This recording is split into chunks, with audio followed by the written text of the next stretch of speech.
Quisiera invitarlos a ir a la palabra. Por favor, puedan abrir sus Biblias en el Evangelio de Mateo, capítulo 16. El Evangelio de Mateo, capítulo 16.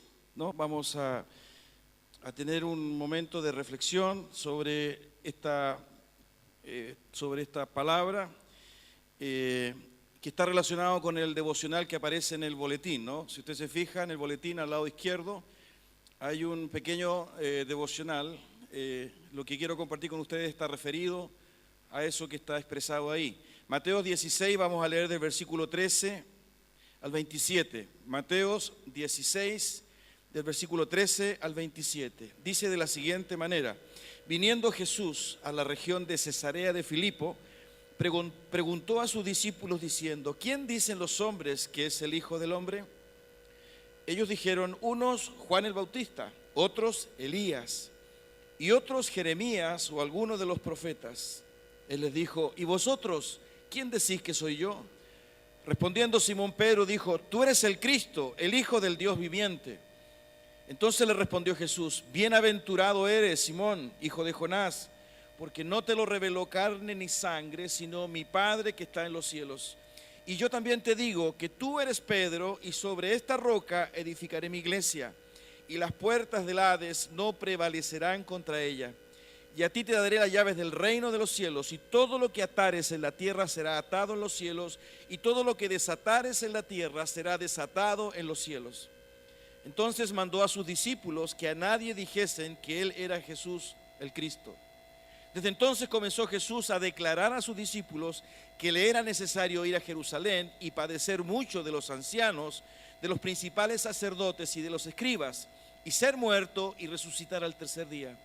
Entonces Pedro, tomándolo aparte, comenzó a reconvenirle diciendo: Señor, ten compasión de ti, en ninguna manera esto te acontezca. Pero él, volviéndose, dijo a Pedro: quítate de delante de mí, Satanás, me eres tropiezo, porque no pones la mira en las cosas de Dios, sino en las cosas de los hombres. Entonces Jesús dijo a sus discípulos: si alguno quiere venir en pos de mí, niéguese a sí mismo y tome su cruz y sígame. Porque todo el que quiera salvar su vida la perderá, y todo el que pierda su vida por causa de mí la hallará. Porque ¿qué aprovechará al hombre si ganare todo el mundo y perdiere su alma? ¿O qué recompensa dará el hombre por su alma?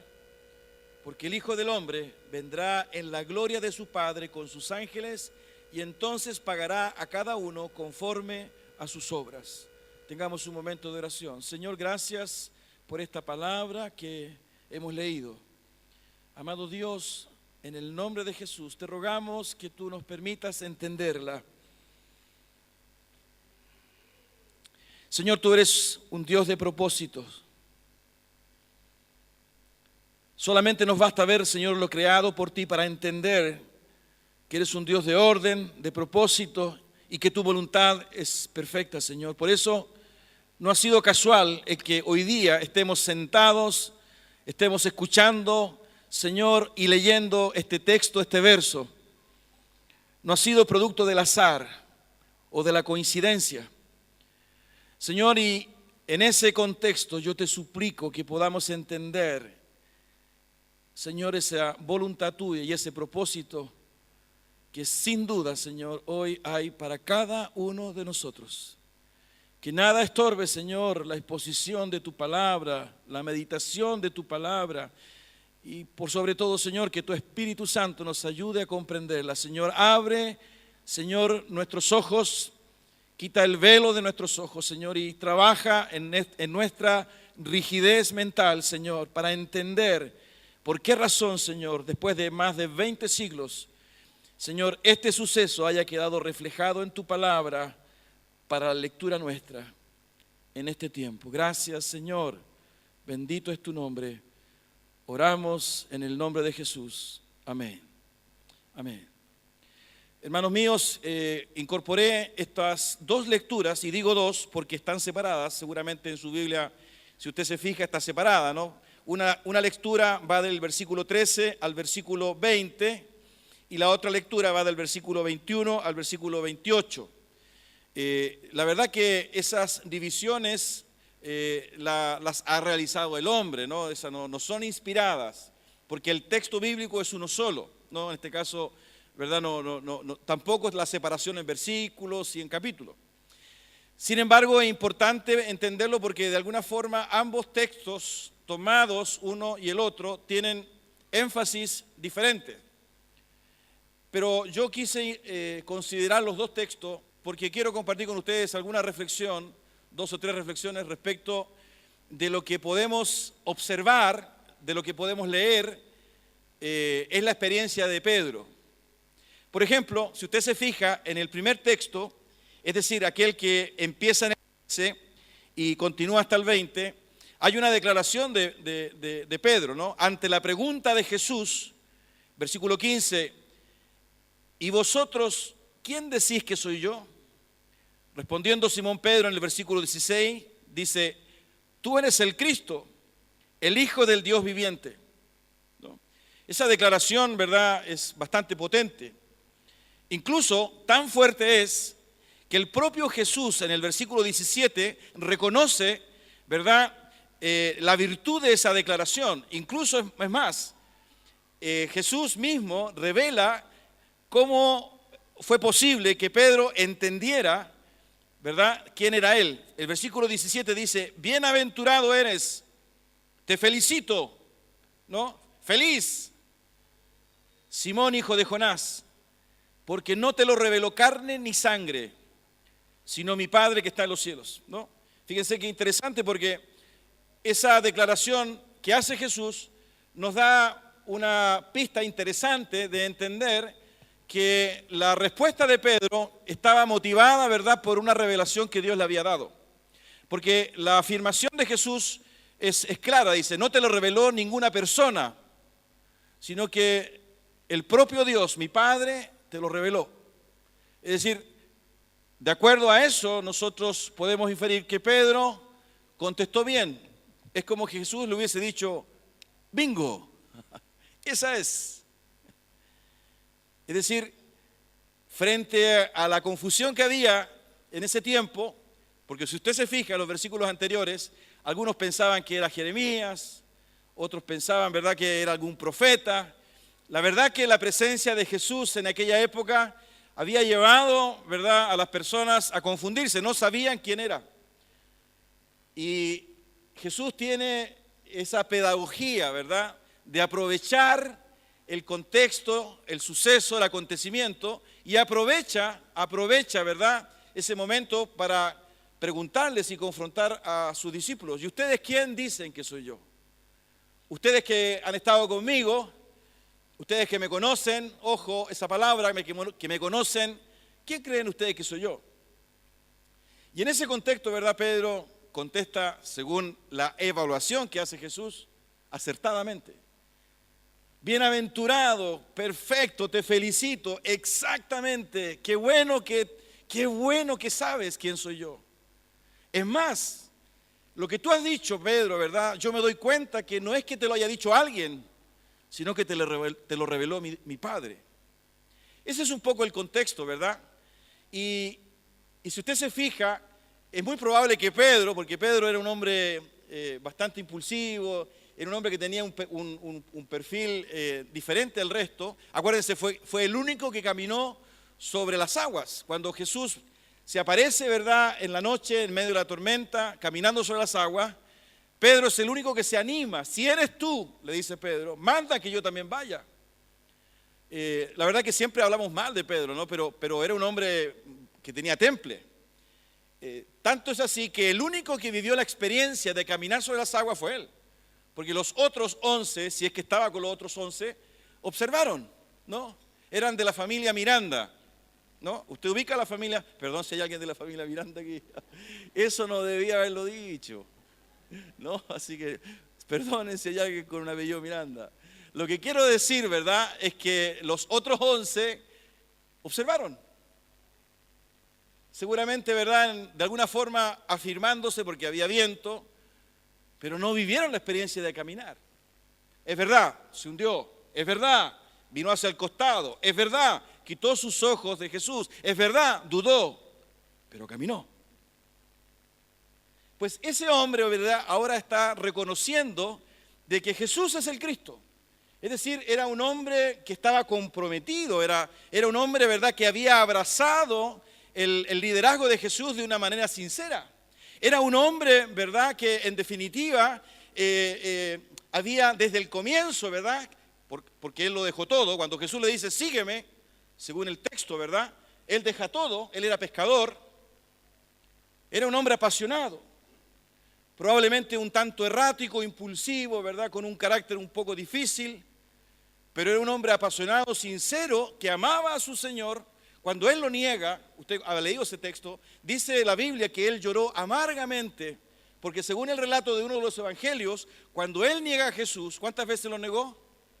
3 veces, antes que el gallo cantara, ¿cuánto? Tenía que cantar un número de veces el gallo, ¿no? Antes que cante el gallo, tú me vas a negar 3 veces. Y cuando lo niega, dice uno de los evangelios que parece que estaban ¿cuánto se llama?, en contacto visual, porque Jesús se da vuelta y mira a Pedro, y Pedro llora amargamente y sale del lugar. Pedro, el mismo que escribe las cartas, la primera carta y la segunda carta, que usted puede leer, ¿verdad?, más adelante. El mismo, ¿verdad?, que fue comisionado por el Espíritu Santo para iniciar, ¿verdad?, la predicación del Evangelio en medio del pueblo judío. Pues ese hombre, ¿verdad?, que abraza, que se apasiona, que se compromete, que deja todo absolutamente, ¿verdad?, por seguir a Jesús, es el que hace la declaración. Este hombre que vive el proceso de aprendizaje, el proceso de enseñanza durante 2 años, 3 años más o menos que dura el ministerio de Jesús. Es el hombre incluso que pertenece al círculo duro. Estas son expresiones que usamos hoy día en nuestra cultura, ¿no? Como diría un político, era del comité político, o ¿verdad?, del grupo de Jesús. Porque era uno de los 3 discípulos con los cuales Jesús tenía mayor intimidad, ¿verdad? Él fue testigo de la transfiguración de Jesús. Era un hombre, ¿verdad? Incluso Jesús, ¿verdad?, sanó a su suegra. ¿Qué significa eso? Fíjense que dicen los teólogos que muy probablemente Jesús, cuando él desarrolla su ministerio en Capernaum, que era una ciudad que estaba en la costa del mar de Galilea, muy probablemente la casa que él ocupaba era la casa de Pedro. Jesús se calcula que estuvo más o menos cerca de 1 año en ese lugar, ¿no? Es decir, era un hombre cercano, absolutamente. Era un hombre cercano. Y perdonen que me detenga en este aspecto, ¿verdad? Porque el segundo texto que les pedí que leyésemos nos entrega otra dimensión de este hombre. En el segundo texto, ¿verdad?, que leímos, ese texto que va del versículo 21 en adelante, dice lo siguiente: entonces Pedro, tomándolo aparte, comenzó a reconvenirle diciendo, Señor, ten compasión de ti, en ninguna manera esto te acontezca. Pero él, Jesús, volviéndose dijo a Pedro, quítate delante de mí, Satanás, me eres tropiezo, porque no pones la mira en las cosas de Dios, sino en las de los hombres. Qué curioso, ¿no? El mismo Pedro que momentos antes, la verdad que no sabemos cuál es el periodo de tiempo que pasa entre una situación y la otra, pero sí podemos decir, ¿verdad?, que este mismo Pedro, que había recibido esa revelación de Dios de quién era Jesús, tú eres el Cristo. Sin embargo, ahora, en esta segunda escena, vemos un diálogo distinto que él tiene con su Señor, con su Maestro. Fíjense que aflora esta personalidad de Pedro, ¿no?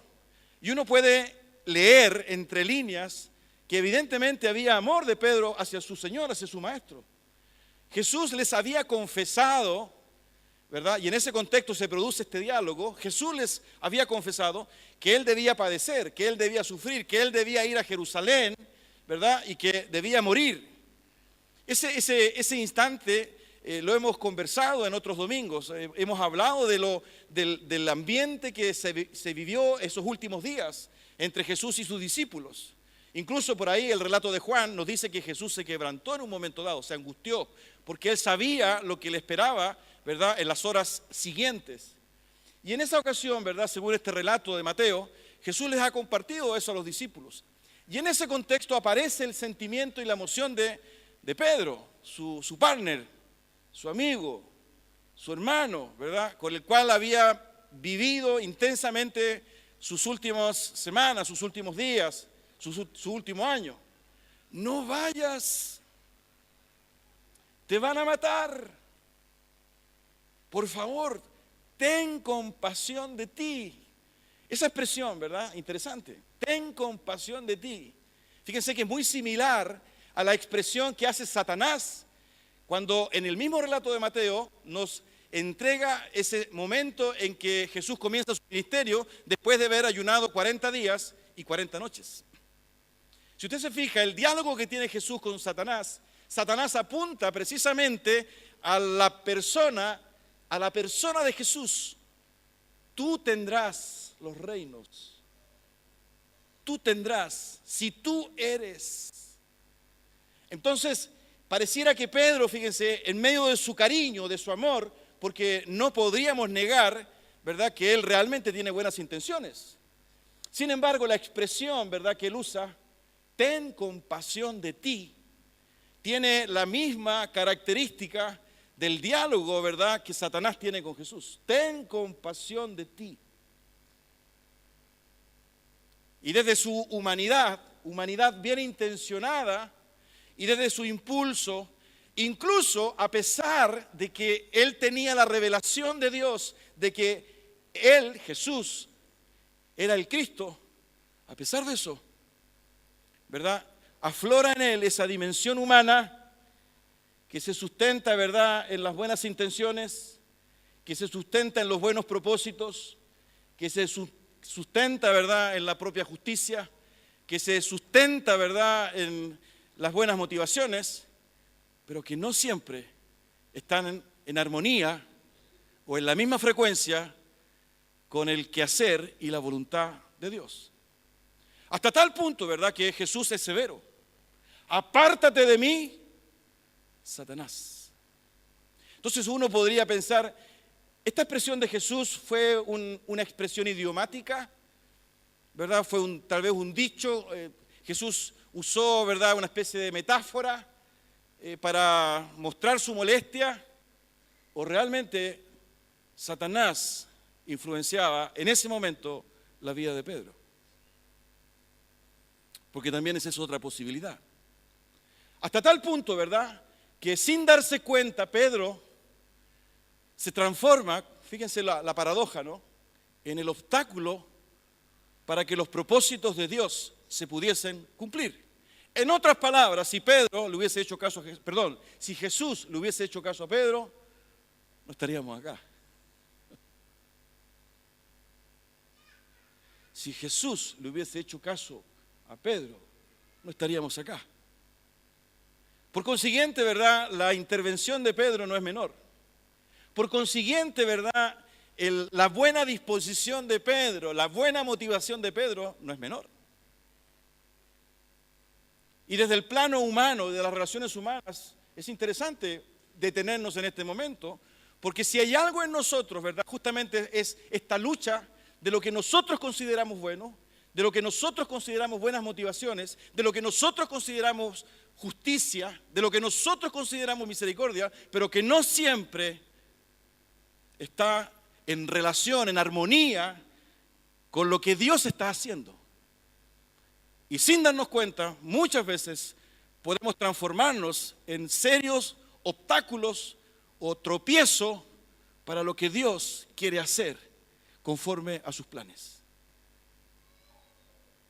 A pesar de que sabemos que Él es el Hijo de Dios, a pesar de que sabemos que Él es el Cristo, a pesar de que sabemos, ¿verdad?, que Él es el Rey de Reyes y Señor de Señores.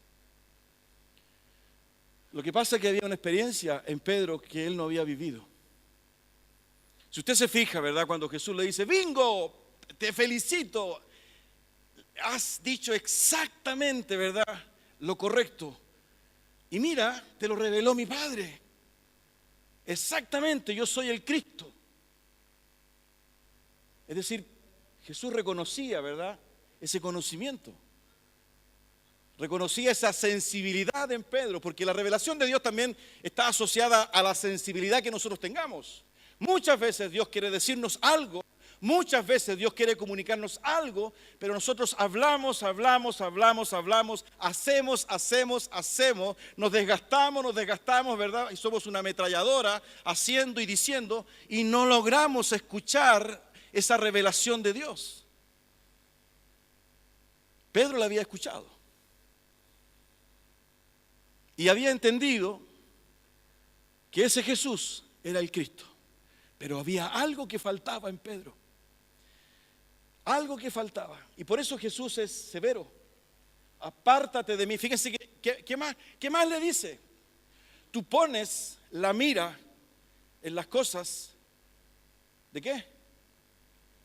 Por favor, ¿están conmigo, no? Sí. En la cosa de los hombres. Y no pones la mira en las cosas de Dios. Entonces uno pudiese pensar, pero está hablando del mismo personaje. Ese personaje que tenía la película clara, ese personaje que le conocía, ese personaje, ¿verdad?, que incluso había sido el receptáculo de las enseñanzas de Jesús. Sin embargo, Jesús le dice, tú pones la mira en las cosas de los hombres, en las cosas de la tierra, y no pones la mira en las cosas de Dios. Es decir, Jesús estaba hablando que algo había en la vida de Pedro, algo había en el corazón de Pedro que no permitía que él entendiese cuál era el propósito. Uno podría pensar, sí, pero es que él era pescador, recién estaba comenzando, ¿verdad? Porque había conocido al Señor tal vez hace un año atrás, un par de años, en fin, Jesús ya estaba en pleno desarrollo de su ministerio. En ese tiempo no había Biblia, entonces él no había leído el Evangelio de Mateo, ¿verdad? Entonces era un poco ignorante, entonces no seamos tan categóricos. Pero sí él había escuchado, ¿verdad?, que Jesús había dicho, necesito y debo ir a Jerusalén. Si usted se fija, así lo plantea el versículo anterior, ¿no? Miren, ¿cómo dice el versículo anterior? Versículo 21. Desde entonces comenzó Jesús a declarar a sus discípulos que le era necesario ir a Jerusalén y padecer mucho de los ancianos.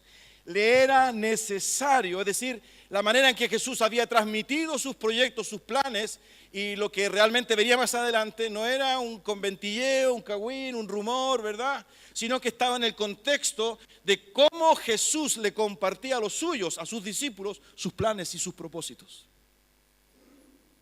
En el capítulo 15 de Juan, ¿verdad?, Jesús le dice, yo les he revelado todo, porque yo soy vuestro amigo. Y los amigos no se guardan ni se reservan las cosas. Yo les he contado todo. Sin embargo, a pesar de que Jesús les había contado todo, incluso Jesús le había dicho, es necesario que vaya a Jerusalén. A pesar de eso, ¿verdad?, Pedro no enganchó. Pones la mira en las cosas de los hombres, en las cosas de la tierra, y no en las cosas de Dios. Y la acusación, ¿verdad?, de Jesús es fuerte, porque precisamente está en el contexto de lo que Jesús mismo les había compartido a ellos. Es como si de repente, ¿verdad?, nos dijeran, ¿saben qué? Vamos a hacer esto, es necesario hacer esto otro, tenemos que cambiar esto, vamos a construir esto, y nosotros hacemos exactamente lo contrario. Como si lo que nos hubiesen dicho hubiese entrado por una oreja y salido por la otra. Jesús comparte, ¿verdad?, este plan, comparte este propósito, y la intervención de Pedro es, sí, pero no vayas. Ten compasión de ti, quiérete a ti mismo. Por favor, ¿tienes algún problema de autoestima, Jesús? No vayas. La característica de la obra de Satanás en nuestras vidas, que trata, ¿verdad?, de incentivar y estimular esta autocompasión, esta autorreflexión, esta mirada, ¿verdad?, a sí misma, o a sí mismo, perdón, que nos permite de alguna forma, ¿verdad?, desvincularnos de lo que está sucediendo o desvincularnos de los propósitos de Dios, pero que nos permite solazarnos, compadecernos, justificarnos, hasta tal punto, ¿verdad?, que se transforma en un serio problema de tropiezo para lo que Dios quiere hacer en nuestra vida. Es decir, si nosotros juntamos todos estos elementos, empezamos a encontrar una serie de aspectos y de variables que afectan nuestra vida cristiana, que afectan nuestra relación con Dios y, peor de que todo, afectan los propósitos que Dios tiene para cada uno de nosotros. Porque todo esto es en el contexto de lo que Jesús debía, no es que quería, Jesús necesitaba y debía hacer. Es decir, el argumento, el diálogo de Pedro con Jesús está en el contexto del plan y del propósito eterno y redentor de Dios a través de su Hijo. Y está puesto en la palabra de Dios no como un incidente más. No está puesto, ¿verdad?, como un diálogo más de los muchos que tuvo Jesús. Está puesto, ¿verdad?, para mostrarnos y enseñarnos cómo muchas veces, a pesar de nuestras buenas intenciones, a pesar de nuestro buen cariño, a pesar de nuestra buena disposición, ¿verdad?, lo que nosotros creemos no es lo que Dios ha preparado. ¿Qué falta entonces? ¿Qué sucede entonces? Porque no podemos irnos para la casa con un diagnóstico así. Jesús aprovecha la ocasión para dar una enseñanza. Y fíjense la enseñanza que da. ¿Qué estaba faltando? ¿Qué estaba sucediendo?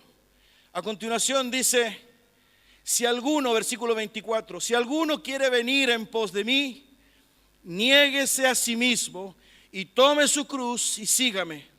Porque todo el que quiera salvar su vida la perderá, y todo el que pierda su vida por causa de mí la hallará. Si alguno quiere venir en pos de mí, niéguese a sí mismo y tome su cruz y sígame. Porque todo el que quiera salvar su vida la perderá, y todo el que pierda su vida por causa de mí la hallará. ¿Qué faltaba en Pedro? Había conocimiento. Incluso había una relación con Jesús. Había una experiencia de aprendizaje que Jesús había realizado en su vida. Pero conforme a la enseñanza que Jesús comparte a continuación, ¿verdad?, Jesús habla de la negación a sí mismo. Es decir, pareciera, ¿verdad?, que Jesús quiso conducir al grupo hacia lo que se llama, según el lenguaje de los teólogos, el señorío de Cristo o la manifestación del Espíritu Santo en nosotros para entender los planes y los propósitos de Dios. Es decir, faltaba algo en Pedro que le impedía, ¿verdad?, comprender cuando Jesús dice, es necesario que vaya a Jerusalén. El clic, como diría hoy día el lenguaje nuestro, el link, ¿no?, en el contexto de las comunicaciones, el tips, que le faltaba a Pedro, ¿verdad? Era esa comunión íntima de saber ese propósito de Dios, es decir, ese señorío absoluto en su vida, para comprender por qué Jesús decía que le era necesario. Usted me va a decir, sí, pastor, pero todavía no venía el Espíritu Santo. Eso aparece en Hechos capítulo 2 y eso es una realidad de la iglesia. Es verdad, es verdad. Pero todo lo que está puesto acá, ¿verdad?, lo dice la misma palabra, es para ejemplo y aprendizaje de nosotros. Pero nuestra condición en ese sentido es distinta a la de Pedro. Porque si nosotros nos aferramos a esa convicción de que efectivamente, ¿verdad?, después se produce el suceso del Pentecostés, yo le quiero decir hoy día, en esta tarde, que desde esa perspectiva nosotros sí tenemos la realidad del Espíritu Santo en nosotros, de modo que sí podemos comprender aquellas cosas que son de Dios, de modo de no estorbar los planes y los propósitos de Dios, a pesar de nuestras buenas intenciones, a pesar de lo que creamos sea nuestra justicia.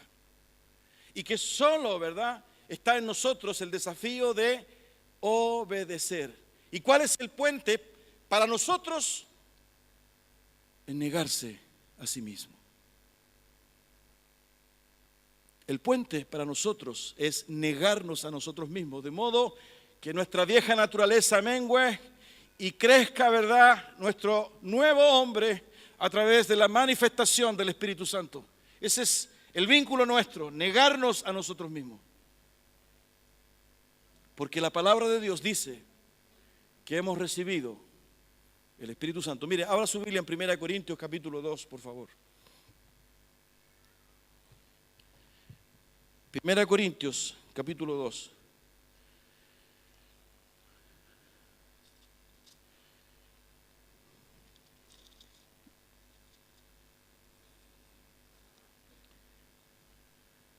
Versículos 11 y 12. No se me distraiga, por favor. 1 Corintios 2, del 11 al 12. Porque ¿quién de los hombres sabe las cosas del hombre, sino el espíritu del hombre que está en él? Así tampoco nadie conoció las cosas de Dios, sino el Espíritu de Dios. Este versículo es como obvio, ¿no? Obviamente el Espíritu de Dios conoce las cosas de Dios y el Espíritu del hombre conoce las cosas del hombre. Pero miren lo que dice el versículo 12.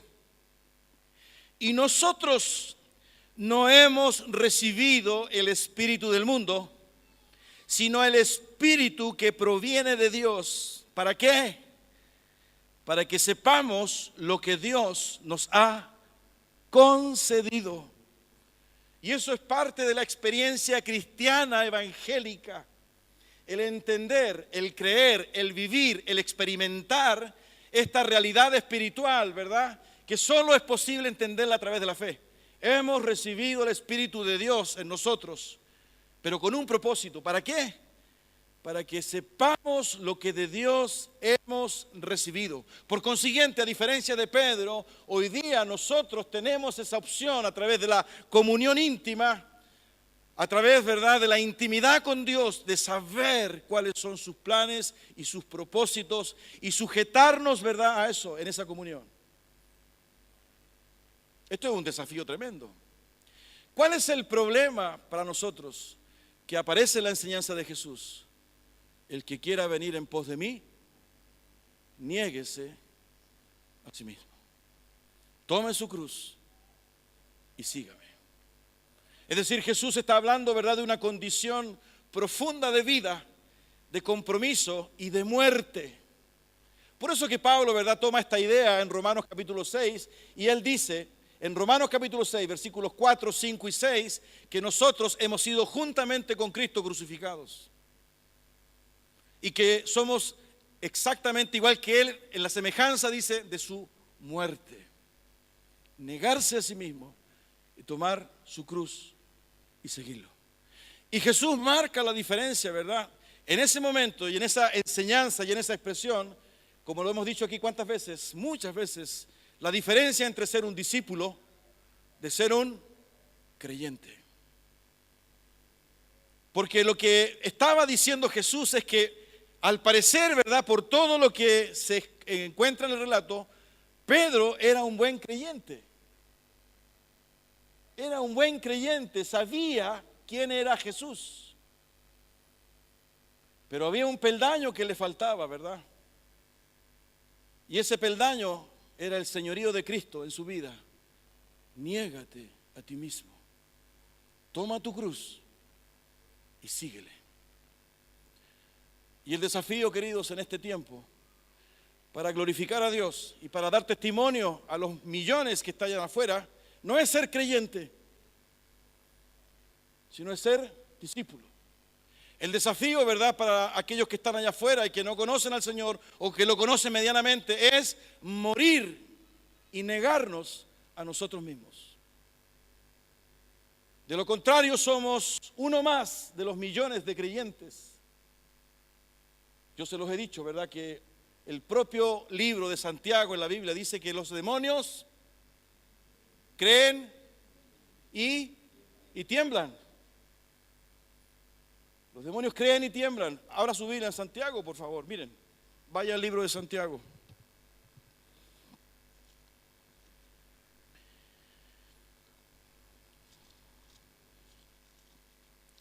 El libro de Santiago está después de Hebreos.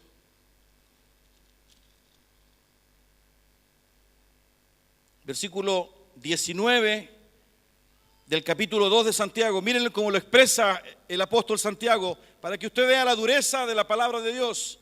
Santiago 2, perdón, no la dureza, sino que la realidad, ¿no? La sinceridad. Dice, tú crees que Dios es uno, bien haces. También los demonios creen y tiemblan. Fíjense que tiene una expresión muy similar a la que la dice Jesús, ¿no? ¿Tú crees que Dios es uno? ¡Bingo! ¡Qué bueno! ¿Y porque crees que Dios es uno y porque Él existe, te consideras ya cristiano?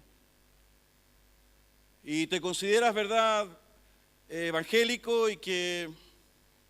No. Jesús dijo, no.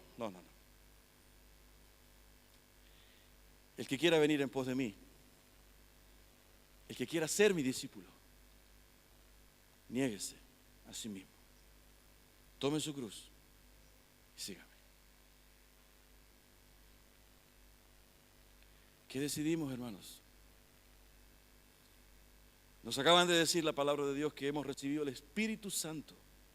Aquí no estamos hablando, ¿verdad?, del esfuerzo que tengo que hacer yo o del embutido de conocimiento teológico que tengo que hacer en mi mente, sino que aquí me están llevando hacia algo que es doloroso y que tiene que ver con mi muerte, que tiene que ver con mi negación, que tiene que ver con una cruz que yo debo experimentar en mi vida. Porque para poder experimentar esta nueva vida, la vida del discípulo, es imposible que la experimente si no ha muerto todo lo viejo, todo lo malo, todo lo pecaminoso. Por más que en mí hayan buenas intenciones, por más que en mí, ¿verdad?, hayan perfiles, ¿verdad?, de ser una buena persona, ciudadana, éticamente aceptable, no es suficiente, porque lo que Jesús le dice a sus discípulos hasta el día de hoy, si tú quieres venir en pos de mí, tienes que morir a tu yo, a tu ego, tienes que negarte a ti mismo, tomar tu cruz y seguirme. Porque si tú me dices que crees, no es suficiente. Porque los demonios también creen. Incluso tiemblan, porque yo no sé si tú tiemblas. Y es eso lo que hoy día necesitamos, hermanos. Es eso lo que necesita el mundo. Lo que estamos compartiendo acá, esta palabra que estamos leyendo, esta reflexión que estamos haciendo, ¿verdad? No es para destruirnos nosotros, no es para discutir teológicamente, argumentar, ¿verdad? Sino que lo que hay detrás de esto es una tremenda necesidad de millones que necesitan conocer la verdadera vida que significa seguir a Jesucristo. No más pantomimas, no más, ¿verdad?, apariencias, sino que vidas comprometidas de hombres y mujeres que han muerto a sí mismos, que se han negado a sí mismos, que han tomado su cruz y que siguen no a Guillermo Hernández, no a la Alianza Cristiana y Misionera, sino que siguen a Jesucristo porque Él es su Señor. Aleluya. ¿Quién dice aleluya? ¿Quién dice amén? Esta es palabra de Dios. Yo no he puesto ningún argumento de ningún escritor ni teólogo, solo me he limitado a leer lo que la propia Biblia dice. Y ese es el cambio que espera el mundo. Y esa es la verdadera vida, ¿verdad?, que claman aquellos que no conocen al Señor. Porque no es un tema de argumentos, sino que es de testimonio de vida. No basta que yo le diga a mis hijos que soy su papá. Porque la mera declaración mía o el mero hecho ellos de creer que yo soy su papá no nos enlaza íntimamente. Para que ellos sientan que yo soy su papá y para que yo goce en una relación con ellos como hijo, yo tengo que amarlos y conocerlos. Ellos tienen que conocerme y amarme.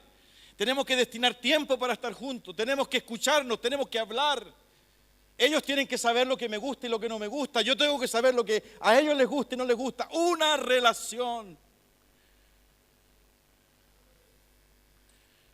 Dios quiere una relación contigo. No lo puedes ver. Él no quiere ni espera que esto tú lo lleves o lo circunscribas a una frecuencia, ¿verdad?, de asistencias a cultos. Porque eso es mentira. Él quiere una relación. Él quiere, ¿verdad?, ser vida en tu vida. Y no limitar a un mero conocimiento. Sí, yo sé que tú eres el Cristo, el Hijo del Dios viviente. Ok, pase el siguiente. ¿Y tú qué dices? Ok, pase el siguiente. No es eso. Es mucho más que eso. Niégate a ti mismo. Muere a ti mismo.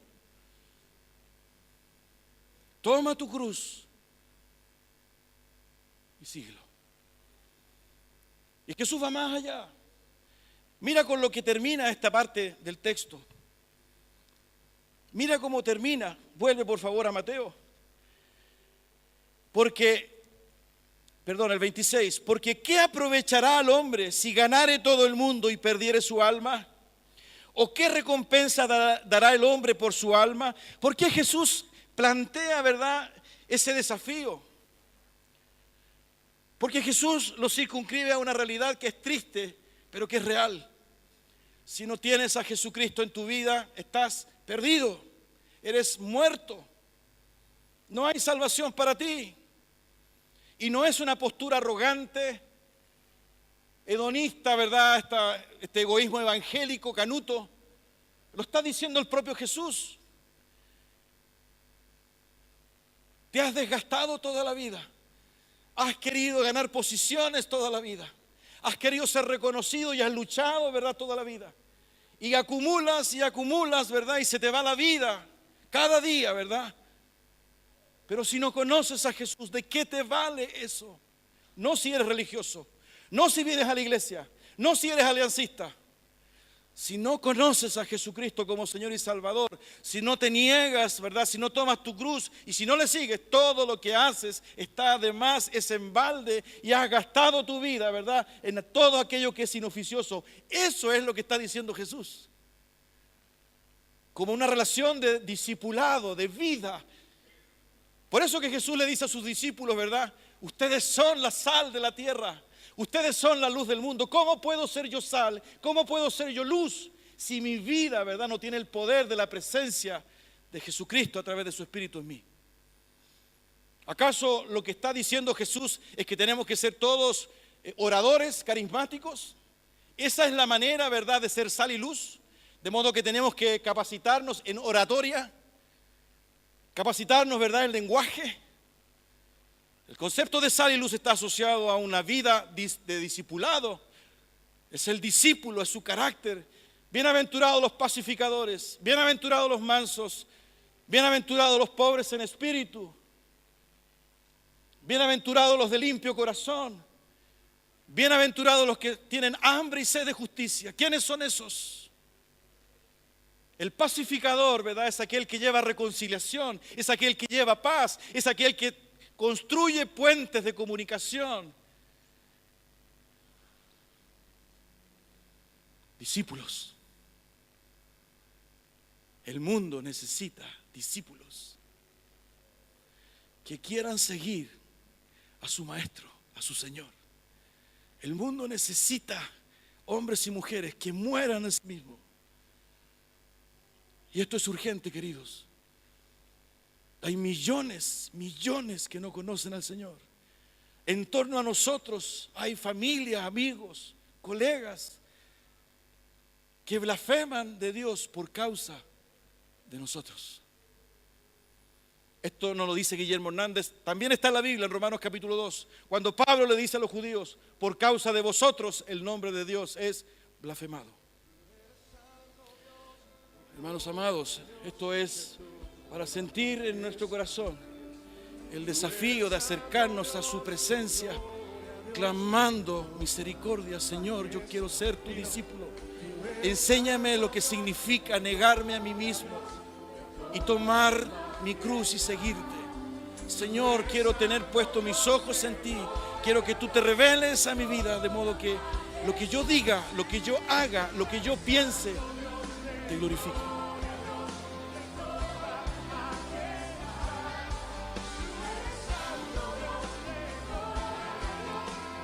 Inclina tu cabeza.